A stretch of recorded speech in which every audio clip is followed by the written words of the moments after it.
There are three things that every successful team has. They have a great attitude, they're willing to put in the effort day in and day out, and they're aligned by their leader or their coach. Let's kick this off, a little video from Kid President talking about how to get your attitude right and start every day with a dance. I think we all need a pep talk.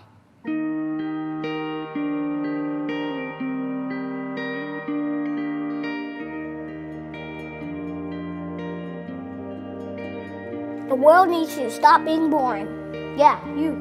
Boring is easy. Everybody can be boring, but you're gooder than that. Life is not a game, people. Life isn't a cereal either. Well, it is a cereal. And if life is a game, aren't we on the same team? I mean, really, right? I'm on your team, be on my team. This is life, people. You got air coming through your nose. You got heartbeat. That means it's time to do something. A poem. Two roads diverged in the woods, and I took the road less traveled. It hurt, man! Really bad. Rocks, thorns, and glass. My pants broke. Wah! Not cool, Robert Frost. But what if there really were two paths? I want to be the one that leads to awesome. It's like that dude Journey said, don't stop believing unless you dream stupid. Then you should get a better dream. I think that's how it goes. Get a better dream and keep going. Keep going, keep going, and keep going. Will Michael Jordan have quit? Well, he did quit. So he retired. Yeah, that's he retired. But before that, in high school, what if he quit when he didn't make the team? He would have never made Space Jam. And I love Space Jam. What will be your Space Jam? What will you create will make the world awesome? Nothing if you keep sitting there. That's why I'm talking to you today. This is your time. This is my time. It's our time. We can make every day better for each other. If we're all on the same team, let's start acting like it. We got work to do. We can cry about it, or we can dance about it. We were made to be awesome. Let's get it out there. I don't know everything. I'm just a kid. But I do know this. So everybody's doing to give the world a reason to dance. So get to it.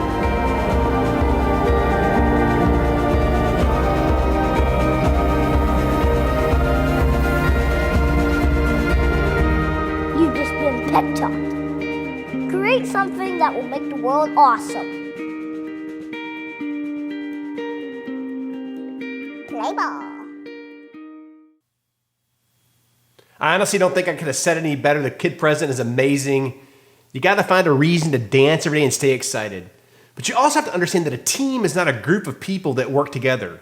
A team is a group of people who trust each other.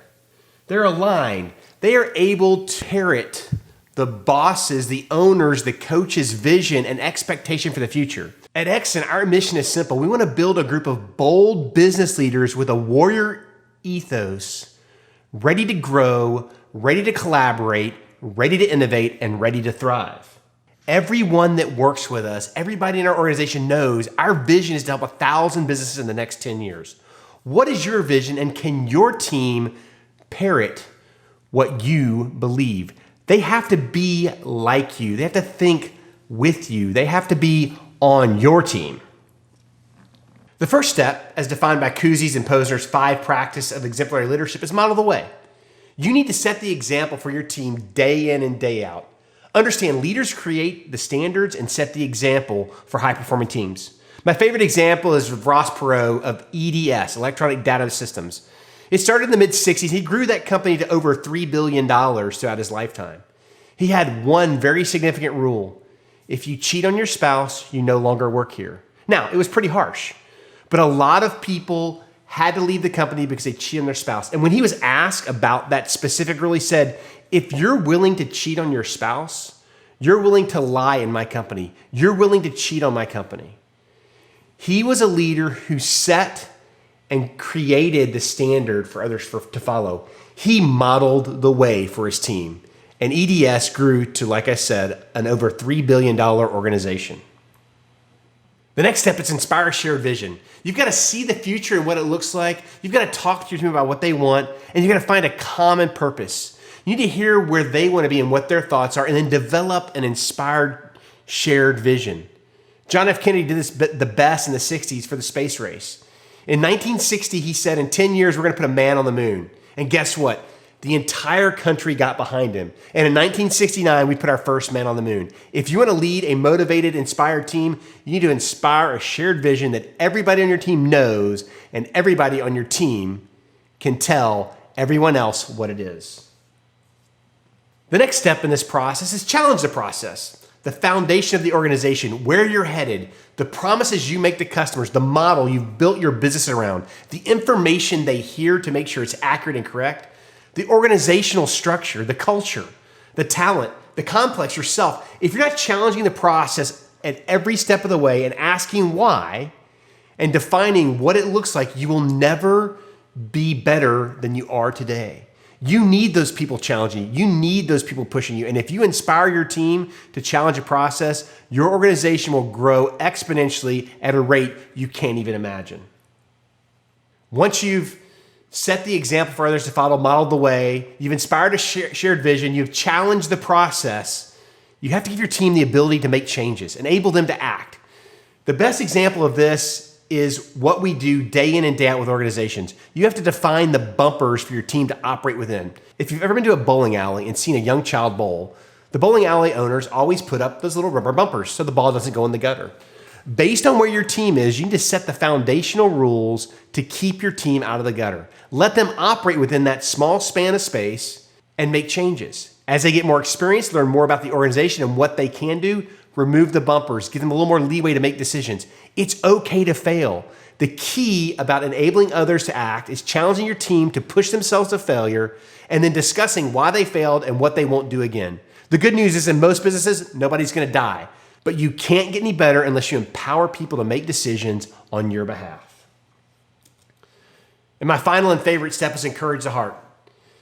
You must always be encouraging your team to do more, to be more, and letting them know that you care about them and who they are. None of us are better than the lowest person in the organization. If you're not willing to pick up the trash and mow the lawn, then you're not a great leader.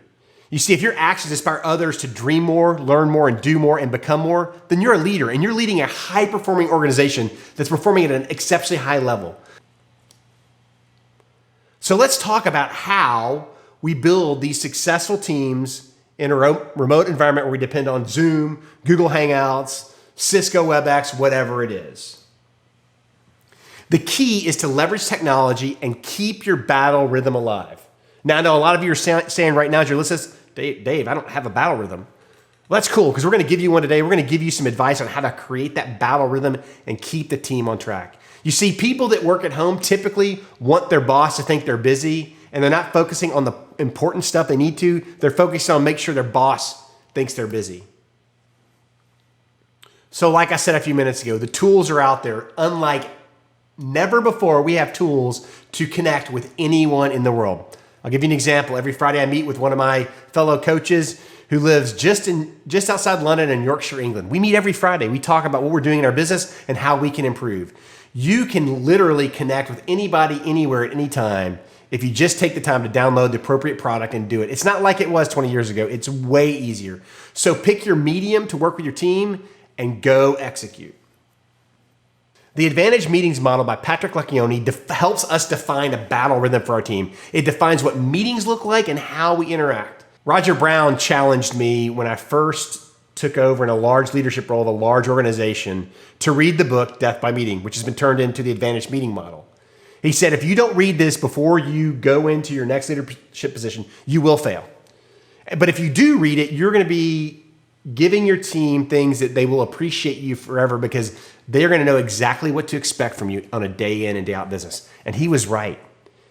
And the meetings model really helps us define why we meet, when we meet, and what we do. So let's get started. The first meeting is the daily meeting. It's an administrative meeting. It's a daily tactical meeting that is no more than 10 minutes. It is a stand-up meeting. It is a stand-up phone call. If you're not talking to your team the first thing every morning for 5 to 10 minutes to talk about the task in front of them, you are not defining the daily battle rhythm. It's an opportunity to share what they're going to do, make sure we get through the administrative details, and ensure that we have it no matter who can be there. This is your opportunity to understand what your team's doing and where they may or may not need your help. The next meeting is the weekly tactical. It's a staff meeting. It's a focus meeting that reviews weekly activities and metrics.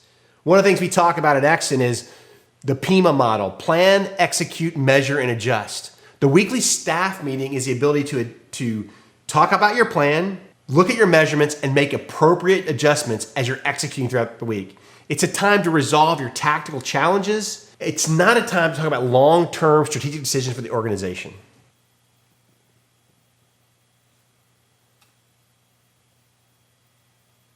The next meeting is your strategic meeting.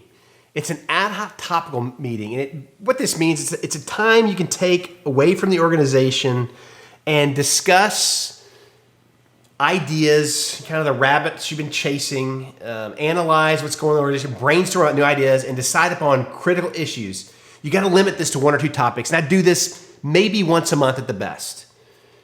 Your team needs to be prepared for what's going to be discussed and do the appropriate research.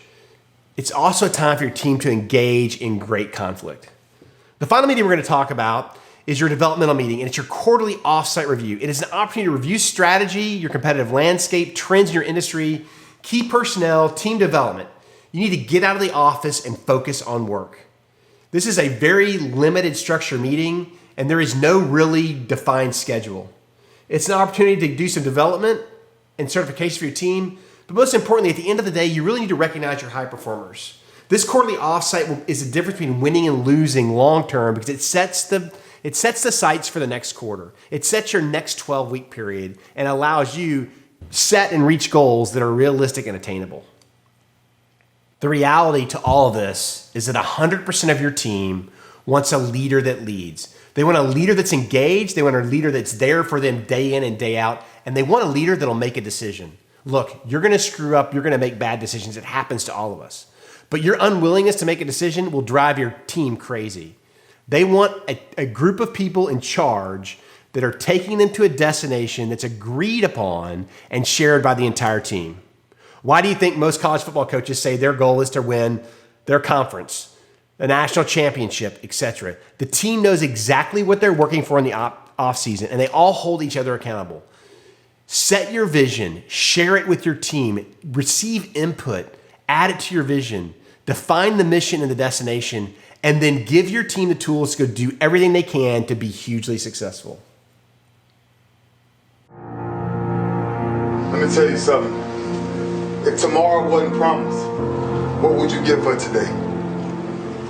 Forget everything else. Forget everything else. Forget that there was any sunlight left.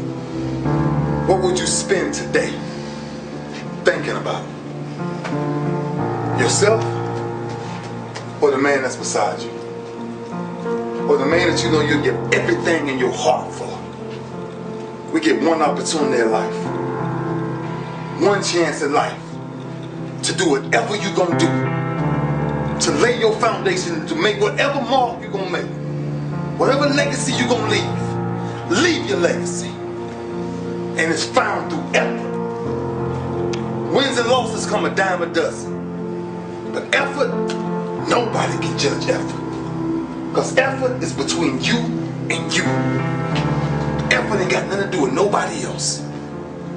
So that team that think they're ready to see you, they think what they seen on film, they ain't saw what film shows. Because every day is a new day. Every moment is a new moment. So now you got to go out and show them that I'm a different creature now than I was 5 minutes ago. Because I'm pissed off for greatness. Because if you ain't pissed off for greatness, that means you okay with being mediocre. Ain't no man in here okay with being just basic. I hope you enjoyed the training in this presentation. It's intended to help you grow your remote team and ensure that they're as effective as possible.